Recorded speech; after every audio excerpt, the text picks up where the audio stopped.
बात मत करो, ध्यान दो। अगला चैप्टर शुरू करते हैं। अध्याय 5 पृष्ठ रसायन।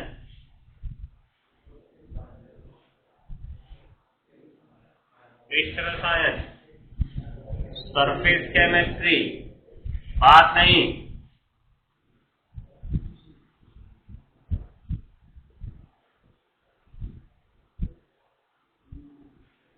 सरफेस केमिस्ट्री,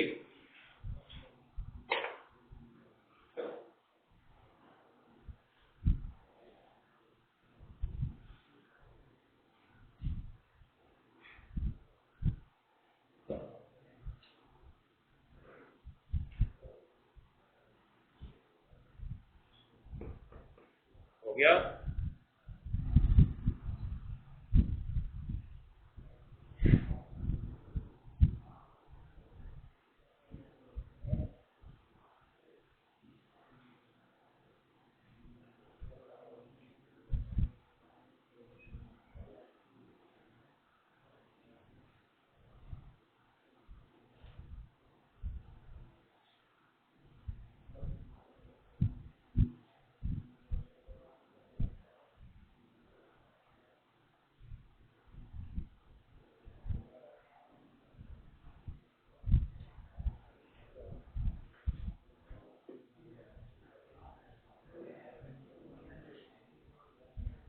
अब लिखना शुरू करो।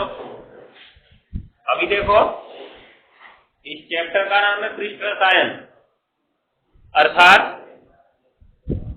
हमको यहाँ पे किसी पदार्थ के पृष्ठों पर होने वाली अभिक्रियाओं का अध्ययन करना है। ये ध्यान दिए हैं। तो पृष्ठ पर होने वाली अभिक्रिया का अध्ययन अगर करना चाहते हो तो सबसे पहला शब्द तुम्हें जानना होगा अधिशोषण। नाम सुने हो? क्या होता है अधिशोषण? कहाँ सुने? हमको लगता है पहली बार सुने। दूसरा होता है अवशोषण।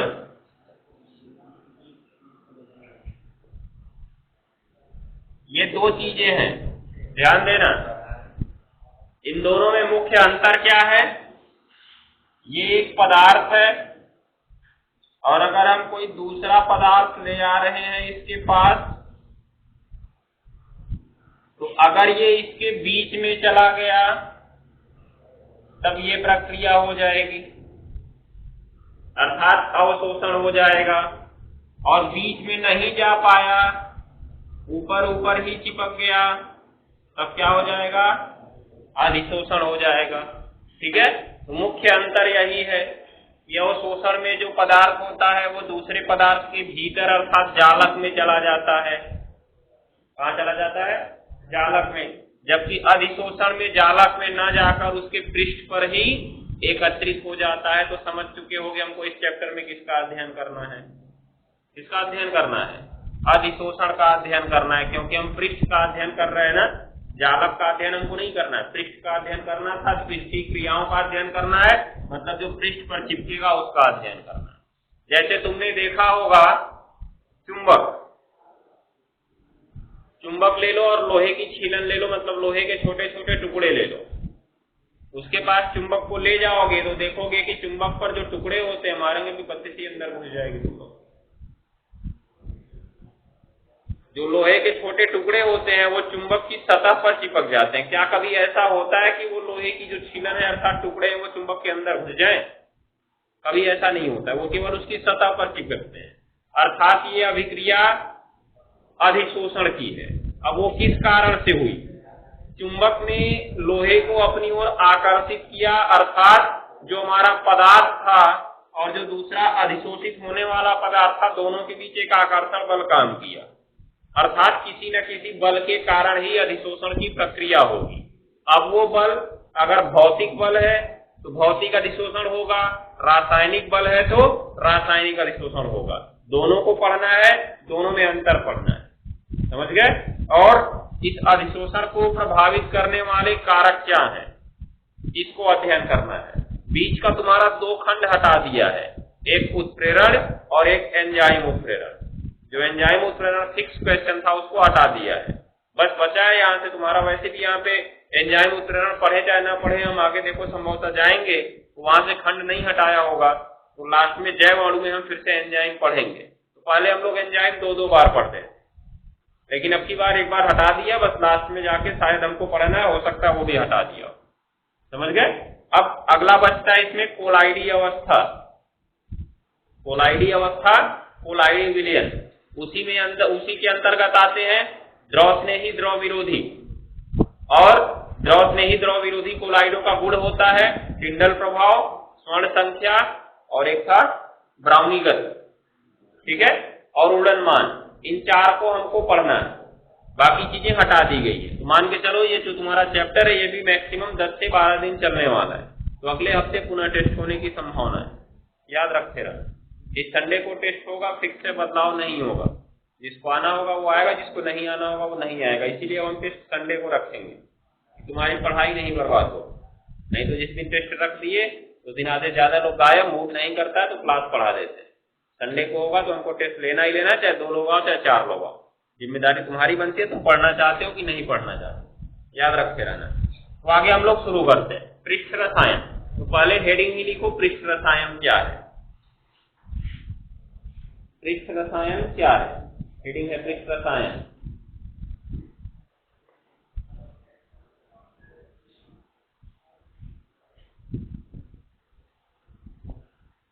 हो गया, लिखो पृष्ठ रसायन। पृष्ठ रसायन रसायन विज्ञान की वह शाखा है। पृष्ठ रसायन रसायन विज्ञान की वह शाखा है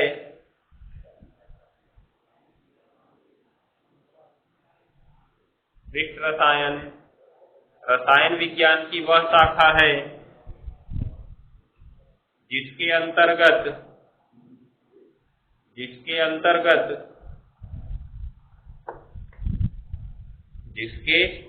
अंतर्गत पदार्थों के पृष्ठों पर होने वाली अभिक्रियाओं का अध्ययन किया जाता है। पदार्थों की पृष्ठों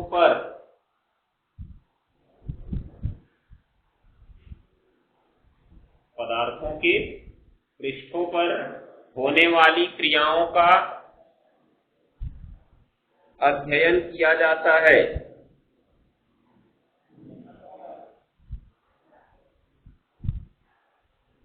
हो गया ना? अब बताओ, पृष्ठों पर होने वाली क्रियाओं का अध्ययन किया जाता है तो पृष्ठ किसे कहते हैं?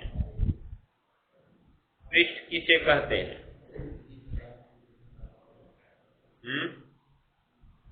किसी पदार्थ का वह भाग जो हमें दिखाई देता है वो पृष्ठ कहलाता है, चाहे कैसा भी हो, चाहे समतल हो, चाहे वक्राकार हो, चाहे त्रिभुजाकार हो, चाहे पिरामिडाकार हो, चाहे जैसा भी हो, जो दिखता है वही पृष्ठ है। समझ गए? जैसे ये बोर्ड है, ये तुमको इतना दिख रहा है, ये पृष्ठ है इसका। हो गया? इसके अंदर वाला हिस्सा तुमको दिख रहा है कि प्लाई और माइका कैसे चिपकाया गया है? नहीं दिख रहा है, तो वो पृष्ठ नहीं कहा जा सकता है। समझ गए? ये चीज को ध्यान में रखना। तो हमको यहाँ पे पृष्ठ का अध्ययन करना है, तो पहले पृष्ठ की परिभाषा जान लेते हैं। लिखेंगे हेडिंग पृष्ठ, सरफेस। पृष्ठ को हम तल भी कहते हैं, तल, लेकिन ठोसों के लिए तल की चर्चा नहीं की जाती है, क्योंकि तल अगर बोलते हैं तो द्रव के लिए हो जाता है। सतह को भी पृष्ठ कहते हैं। पृथ्वी की सतह जो हमको दिख रही है वो पृष्ठ ही है। ठीक है, ये ध्यान देना। तो पृष्ठ, सरफेस, इसकी परिभाषा लिखो।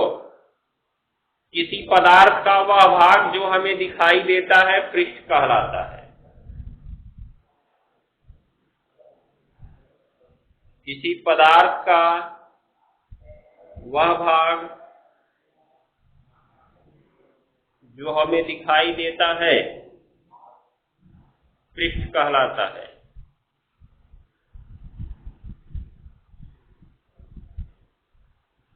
हो गया ना? हो गया।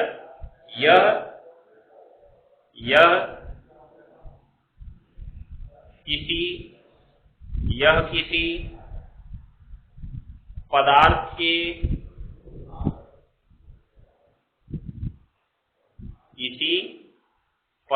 के हो गया उन जालक बिंदुओं से बनता है जिन पर असंतुलित बल लगा होता है,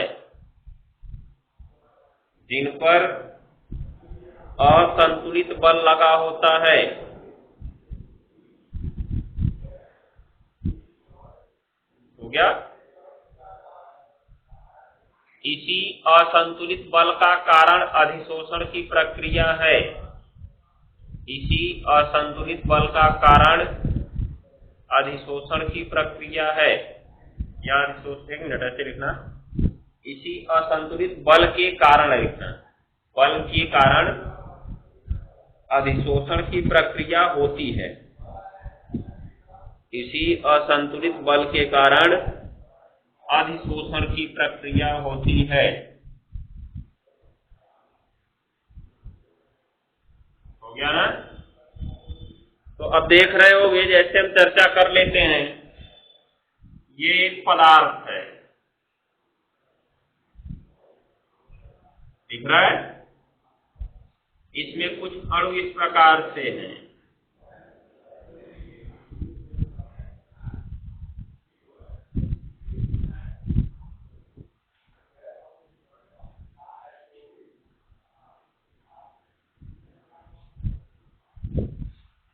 देख रहे हो, ऐसे बहुत सारे होंगे।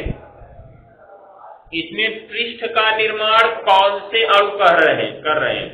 अभी जब हमने पहला पाठ पढ़ा था ठोस अवस्था, तो हमने कहा था कि ठोसों में घटक कणों को जालक बिंदु माना जाता है। इसलिए हमने इसमें स्पष्ट रूप से लिखवाया है कि पृष्ठ का निर्माण उन जालक बिंदुओं से होता है। समझ गए? जालक बिंदु कौन होंगे? घटक कण जिससे मिलकर ठोस का निर्माण हुआ है। अर्थात ये जो छोटे छोटे कण दिख रहे हैं, इन्हीं को हम जालक बिंदु कहते हैं।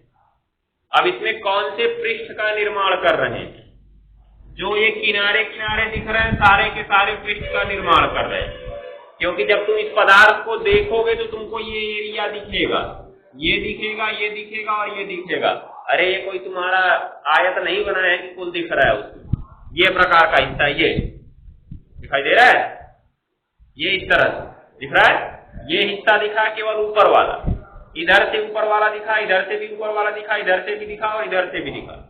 मतलब केवल ऊपर की सतह दिख रही है। क्या इसके अंदर वाला हिस्सा दिख रहा है? हमें नहीं दिख रहा है। ऐसे ही इसमें ये वाला और ये वाला हमें दिखेगा। अभी तो फिलहाल दिख रहा है, वैसे ठोस में नहीं दिखेगा क्योंकि वो अंदर है। समझ गए? अब ये जो किनारे वाले हैं वही ठोस के पृष्ठ का निर्माण कर रहे हैं। इसमें हमने एक चीज और जोड़ा अभी कि ये जो जालक बिंदु होते हैं असंतुलित बल के द्वारा बने होते हैं। कौन से? पृष्ठ वाले। अर्थात उन जालक बिंदुओं से पृष्ठ का निर्माण होता है जिनके बल असंतुलित होते हैं। समझ गए? तो अभी ध्यान से देखो, ये जो बीच वाला अणु है दिख रहा है, इस पर इधर वाले अणु का आकर्षण बल लग रहा है, इधर वाले का लग रहा है, इधर वाले का लग रहा है, इधर वाले का लग रहा है। अर्थात अगर बीच वाले जालक बिंदु की चर्चा करें, वो चारों तरफ से उस पर समान बल लगे हुए हैं ना। ऐसे ही इसके बीच वाले की चर्चा कर लो तो उसपे भी चारों तरफ से समान बल लगे हुए हैं। देख रहे हो? लेकिन जब हम किसी ऊपर वाले की चर्चा करते हैं, किसी को भी ऊपर वाले का उठा लो, तो मान लो इसको हमने पकड़ लिया, पकड़ा, किनारे है ना वो, तो एक इधर से जुड़ा, एक इधर से जुड़ा, एक इधर से जुड़ा। अर्थात ये अगर जालक बिंदु हो गया, इस पर इधर से बल लगा, इधर से बल लगा, इधर से बल लगा। क्या चौथी साइड से बल लगा है इस पे? नहीं। तो क्या इसका बल संतुलित है? नहीं है। संतुलित होने का मतलब चारों तरफ से समान बल लगे होने चाहिए, तभी कोई वस्तु संतुलन में होगी। इसके ऊपर चौथी तरफ से बल नहीं लगा हुआ है, अर्थात अभी बाहर से कोई बल नहीं लगा हुआ है, उसी बाहर से बल को संतुलन में लाने के लिए ये अपने ऊपर किसी अणु का अधिशोषण कर लेता है। दिखाई दे रहा है? अपनी सतह पर किसी अणु को जोड़ लेता है, तो इसके बीच संतुलन हो गया कि नहीं हो गया? अब ये वाला देखो जो है चारों तरफ से संतुलन में आ गया। तो अधिशोषण किस कारण से हो रहा है? असंतुलित बलों को संतुलित करने के लिए। किसके लिए हो रहा है जी?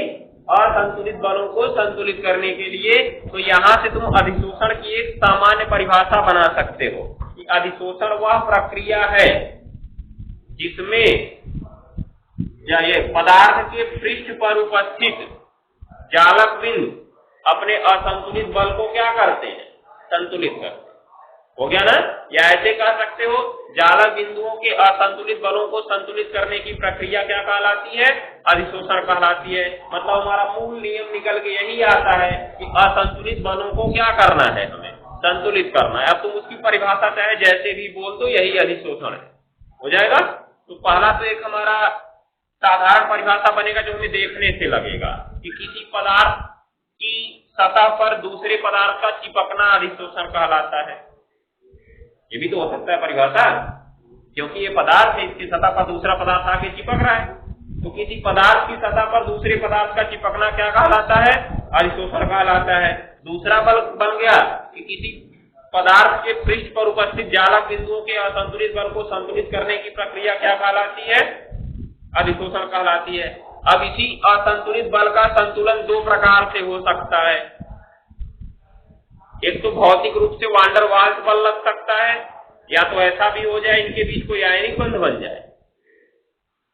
आयनिक बंध माने रासायनिक बंध। रासायनिक बंध तीन प्रकार के होते हैं: आयनिक बंध, उपसहसंयोजी बंध और सहसंयोजी बंध होते हैं। उन तीनों में से अगर कोई यहां बन गया तब रासायनिक अधिशोषण हो जाएगा। और अगर वान डर वाल्स बल लगा तब क्या होगा? भौतिक अधिशोषण होगा, क्योंकि वान डर वाल्स बल भौतिक बल होता है, उसमें कोई रासायनिक बंध नहीं बनता। ये याद रखे रहना। तो हम लोग पहले अधिशोषण शुरू करते हैं। पृष्ठ पढ़िए, पृष्ठ लिखे। ठीक है, अब लिखना शुरू करो। अधिशोषण। अब अधिशोषण की परिभाषा कई प्रकार से हो सकती है, ध्यान दिए रहना। अधिशोषण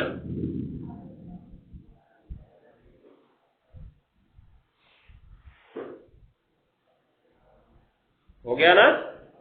तो लिखो, यह एक पृष्ठीय प्रक्रिया है। यह एक पृष्ठीय प्रक्रिया है।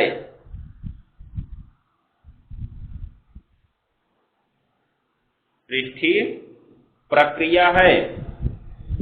हो गया ना? अधिशोषण शब्द का सर्वप्रथम प्रयोग,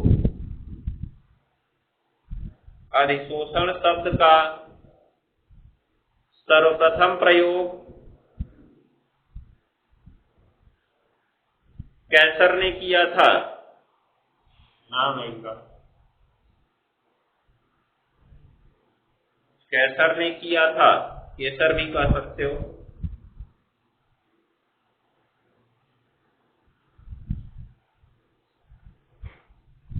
हो गया? आगे लिखो। इसे निम्न प्रकार परिभाषित किया जा सकता है। इसे निम्न प्रकार परिभाषित किया जा सकता है।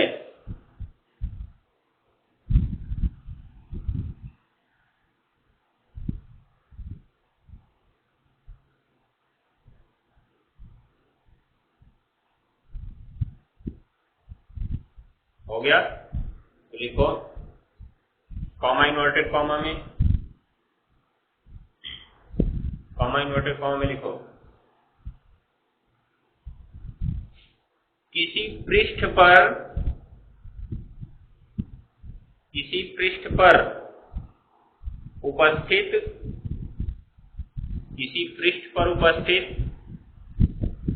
असंतुलित बलों,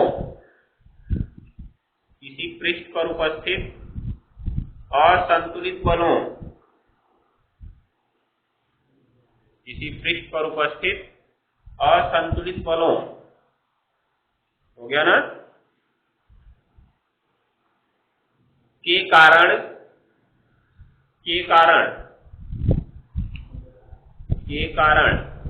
हो गया पृष्ठ पर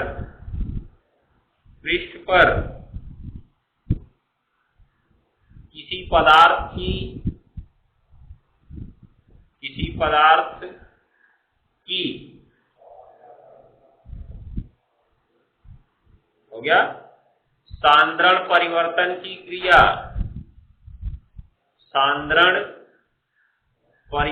की क्रिया, अधिशोषण कहलाती है।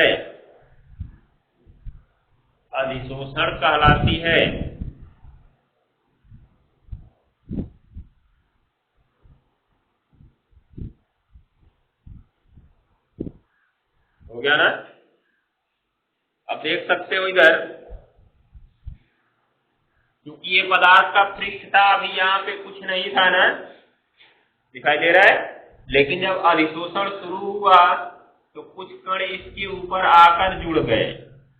देख रहे हो, इसके पृष्ठ पर दूसरे पदार्थ आके चिपक गए हैं, अर्थात यहाँ पे सांद्रता बढ़ गई कि नहीं बढ़ गई? सांद्रता मतलब अणुओं की संख्या, तो अणुओं की संख्या यहाँ पे बढ़ गई नहीं बढ़ गई? तो सांद्रता बढ़ गई है, या हमने कहा परिवर्तित हो गई। यहाँ पे परिवर्तित होने का मतलब बढ़ जाना भी बोल सकते थे, क्योंकि अधिशोषण में बढ़ता ही है, घटता नहीं है, निकालेंगे थोड़ी ना, जुड़ेगा ही ना उससे। तो अधिशोषण में बढ़ता ही है, परिवर्तन भी लिख सकते हो, बढ़ना भी लिख सकते हो। तो क्या हुआ यहाँ पे, किसी पदार्थ के पृष्ठ पर सांद्रण परिवर्तन की घटना क्या कहलाती है? अधिशोषण कहलाती है। क्या अंदर कोई सांद्रता परिवर्तन हुआ है? नहीं हुआ, अंदर कोई बदलाव नहीं हुआ है, तो इसीलिए यहाँ पे ध्यान देना, पृष्ठ पर परिवर्तन हुआ है। तो हम यहाँ पे नीचे लिखते हैं, इन्वर्टेड कॉमा बंद कर दो, नीचे लिखो, क्योंकि अधिशोषण की प्रक्रिया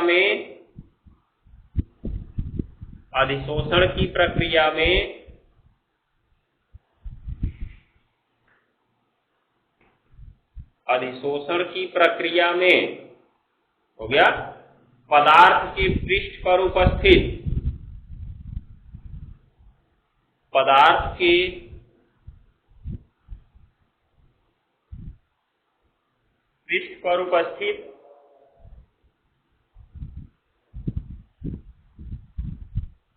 अधिशोषण की प्रक्रिया में पदार्थ के पृष्ठ पर उपस्थित, हो गया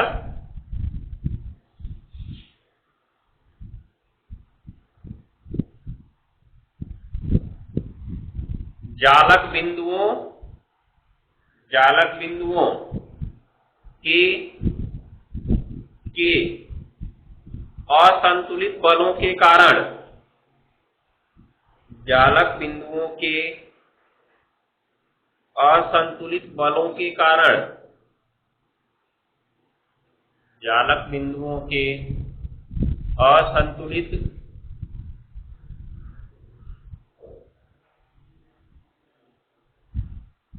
बलों के कारण, हो गया उस पदार्थ के पृष्ठ पर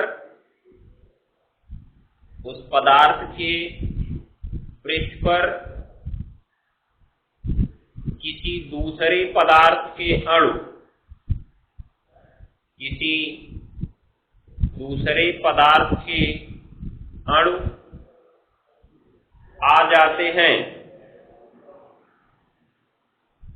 आ जाते हैं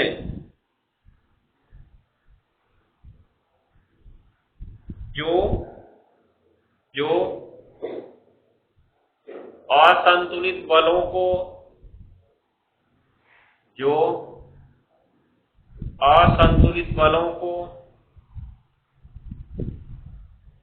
संतुलित करते हैं। इस प्रक्रिया में पदार्थ के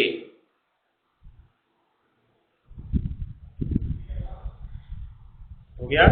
पृष्ठ की सांद्रता बढ़ जाती है, 1 मिनट ऐसे लिखना, पदार्थ के पृष्ठ पर उपस्थित अणुओं की संख्या बढ़ जाती है,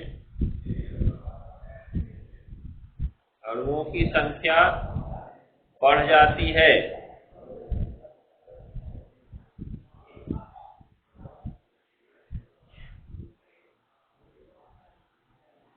हो गया। जिससे पृष्ठीय सांद्रता बढ़ जाती है, जिससे पृष्ठीय सांद्रता बढ़ जाती है।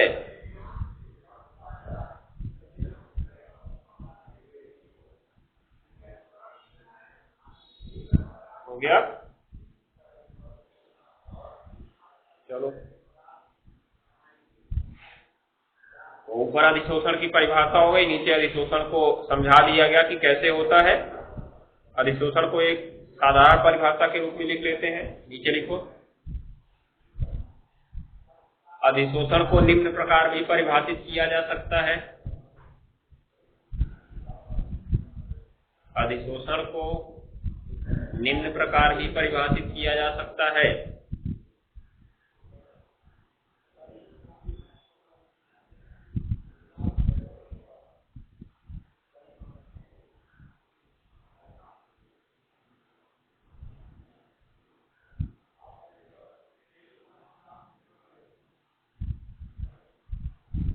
लिखो इसमें,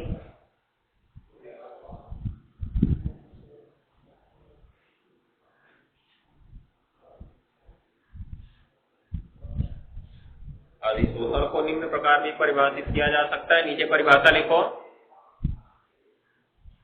किसी एक पदार्थ की सतह पर, किसी एक पदार्थ की सतह पर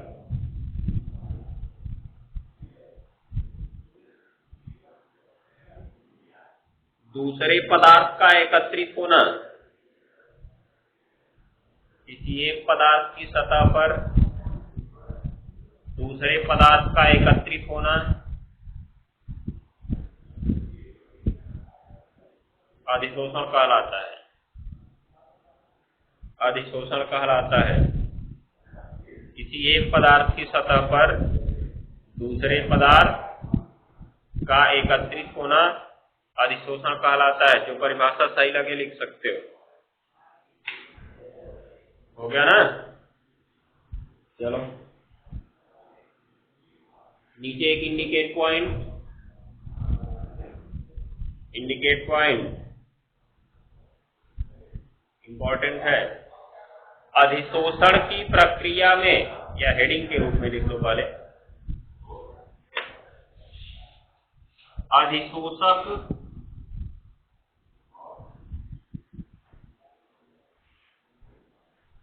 तथा अधिशोष्य, अधिशोषक तथा अधिशोष्य,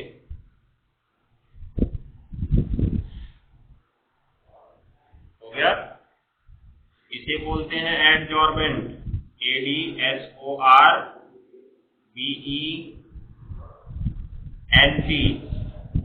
और इसको बोलते हैं एडजॉर्बेंट।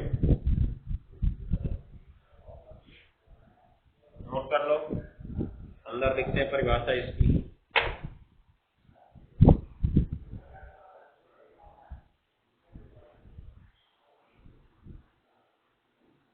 अधिशोषण की प्रक्रिया में, अधिशोषण की प्रक्रिया में,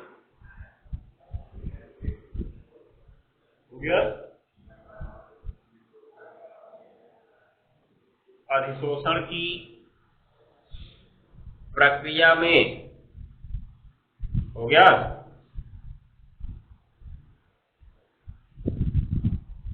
जिस पदार्थ की सतह पर, जिस पदार्थ की सतह पर अधिशोषण होता है, जिस पदार्थ की सतह पर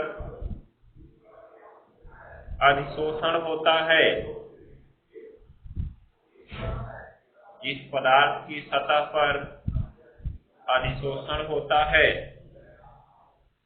हो गया, उसे अधिशोषक कहते हैं। उसे अधिशोषक कहते हैं। उसे अधिशोषक कहते हैं। हो गया। तथा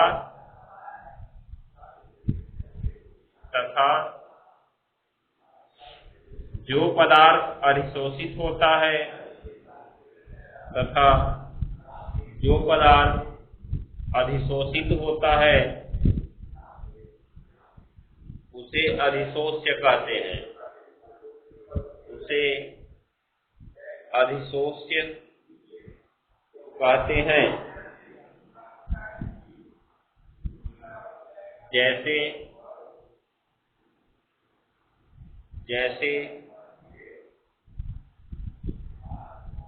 प्लेटिनम की सतह पर H2 गैस का अधिशोषण, जैसे प्लेटिनम की सतह पर H2 गैस का अधिशोषण, प्लेटिनम की सतह पर H2 गैस का अधिशोषण, तो इसमें अधिशोषक कौन होगा? प्लेटिनम। और अधिशोष्य कौन होगा?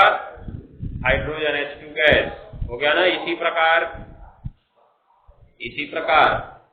अभ्रक के पृष्ठ पर N2 गैस का अधिशोषण, अभ्रक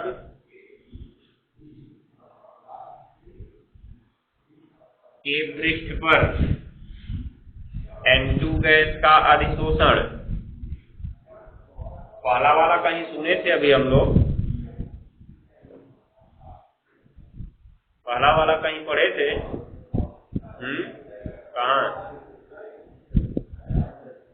कहाँ पे? विद्युत रसायन में। किस जगह पे?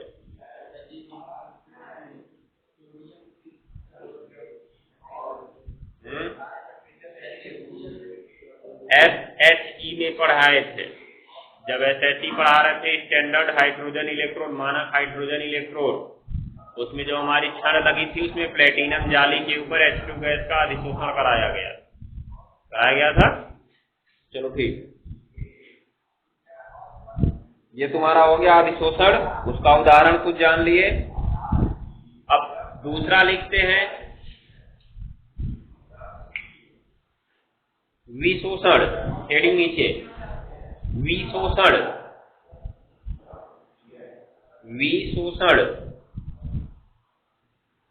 हो गया। और विशोषण का मतलब, इसको मिटा दो तो विशोषण हो गया। तो वहां पे तो मिटा नहीं सकते हैं, हटा सकते हैं उसको। जैसे चुंबक पे लोहे की छीलन चिपक गई, उसको हटा दो, हट गया तो विशोषण हो गया ना। तो लिखेंगे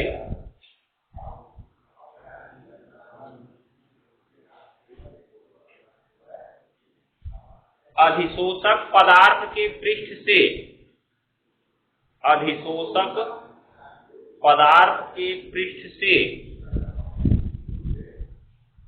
अधिशोषक पदार्थ के पृष्ठ से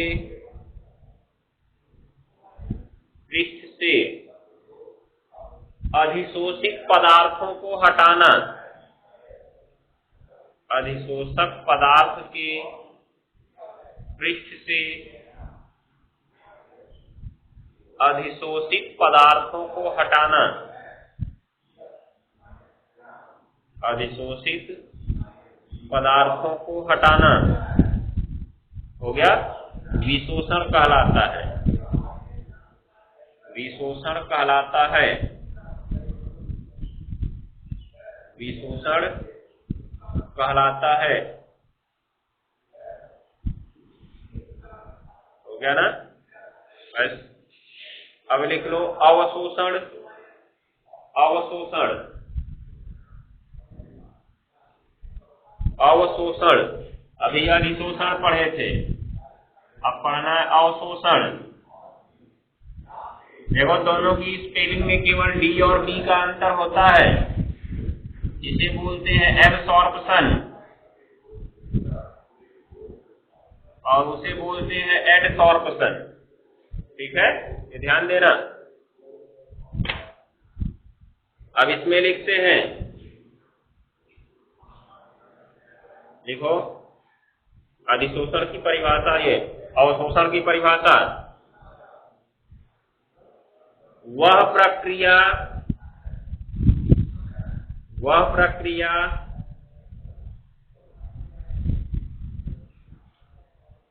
हो गया जिसमें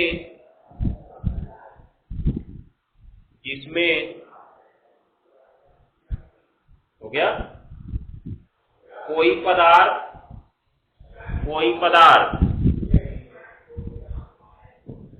किसी दूसरे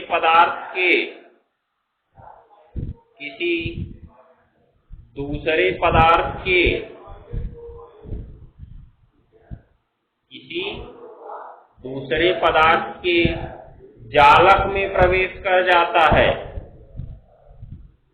किसी दूसरे पदार्थ के जालक में प्रवेश कर जाता है, अवशोषण कहलाती है। अवशोषण कहलाती है।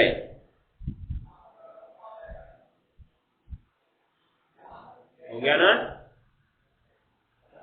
आगे लिखना, इस प्रक्रिया में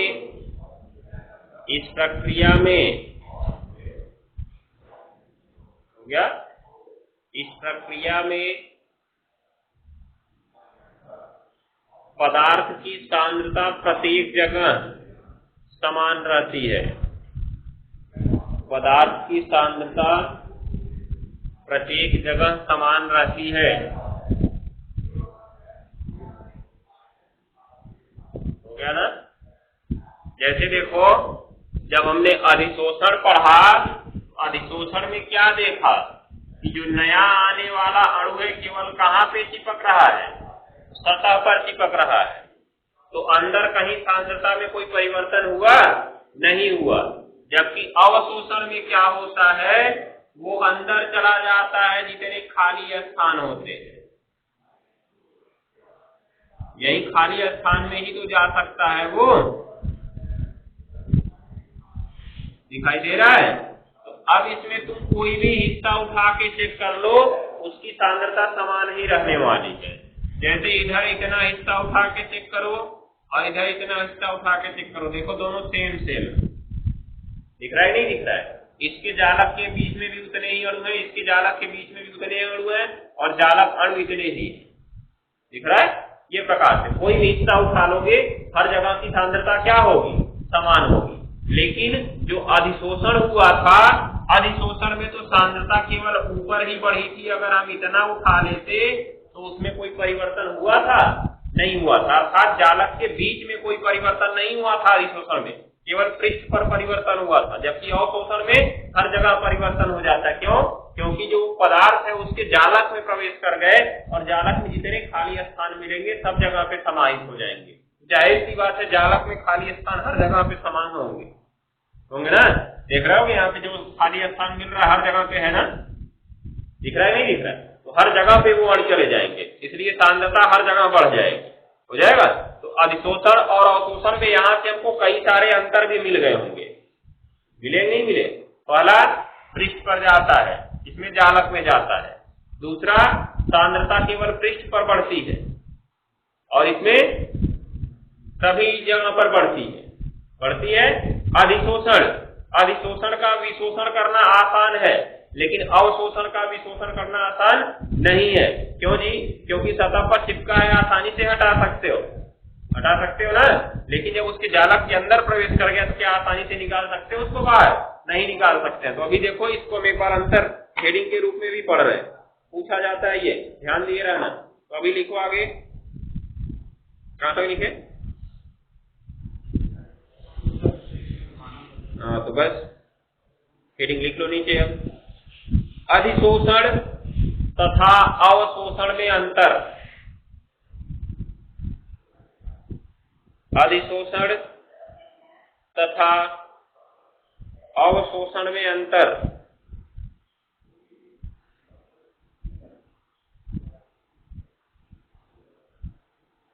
हो गया।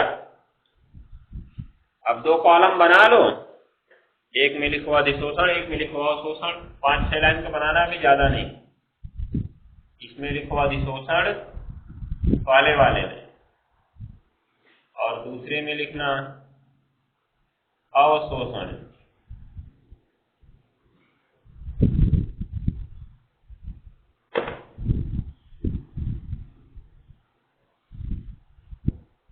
हो गया।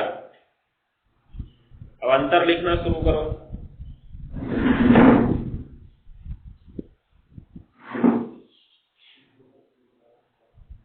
लिखो अधिशोषण में यह एक पृष्ठीय प्रक्रिया है, यह एक पृष्ठीय प्रक्रिया है।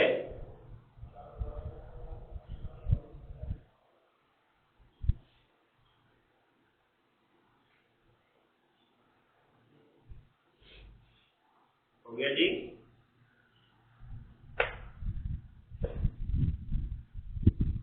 इसमें लिखो अवशोषण में यह संपूर्ण जालक में होती है, यह संपूर्ण जालक में होती है।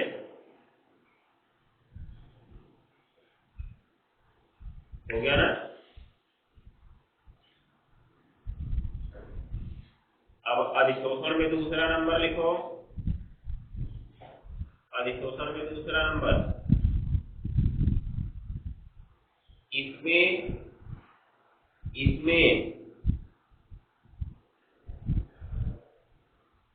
एक पदार्थ दूसरे पदार्थ की सतह पर एकत्रित होता है। इसमें एक पदार्थ दूसरे पदार्थ की सतह पर एकत्रित होता है।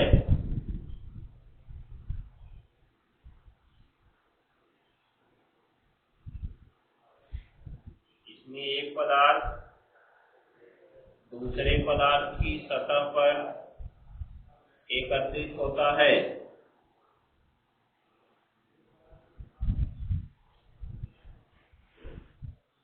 हो गया।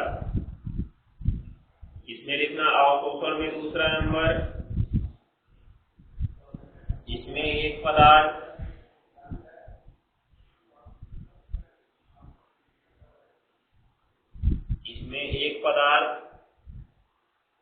दूसरे पदार्थ के जालक में वितरित हो जाता है।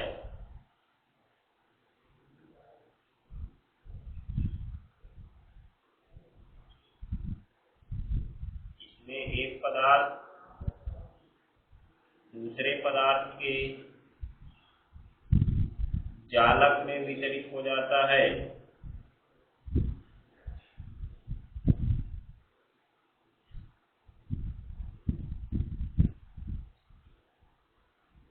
हो गया। तीसरा नंबर,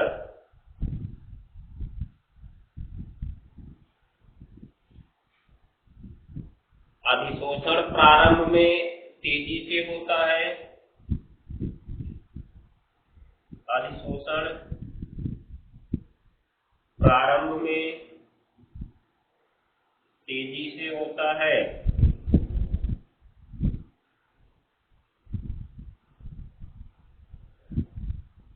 अधिशोषण प्रारंभ में तेजी से होता है और समय के साथ इसकी दर कम हो जाती है। समय के साथ इसकी दर कम हो जाती है।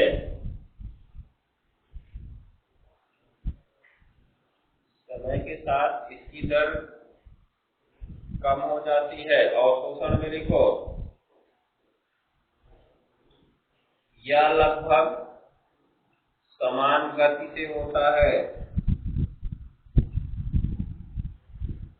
यह लगभग समान गति से होता है।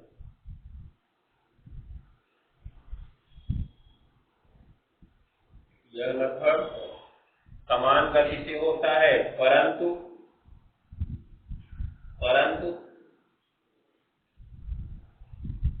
हो गया, इसका वेग अधिशोषण के वेग से कम होता है। परंतु इसका वेग अधिशोषण के वेग से कम होता है।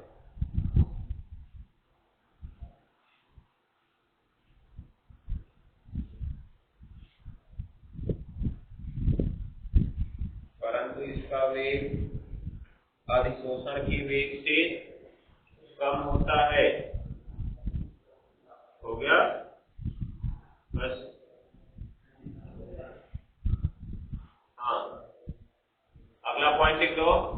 अगला पॉइंट,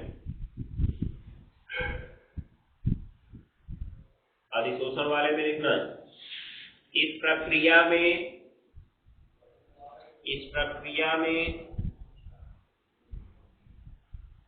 केवल पृष्ठीय सांद्रता में वृद्धि होती है। केवल पृष्ठीय सांद्रता में वृद्धि होती है।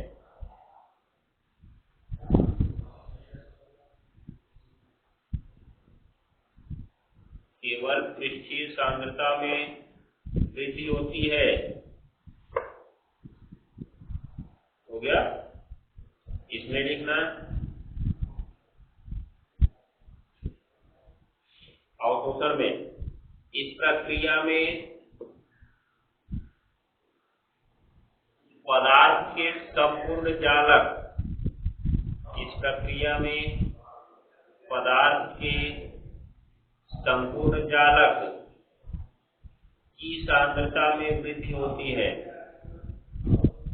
इस प्रक्रिया में पदार्थ के संपूर्ण जालक की सांद्रता में वृद्धि होती है।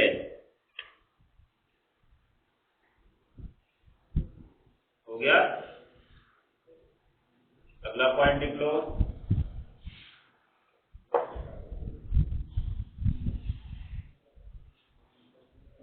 इसमें संपूर्ण जालक की सांद्रता समान नहीं होती है।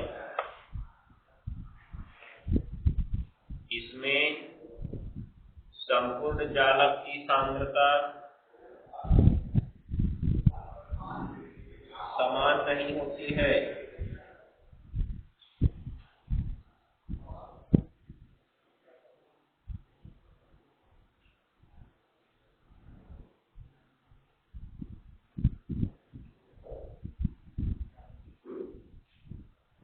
हो गया जी, इसमें लिखना, अवशोषण में, इस प्रक्रिया में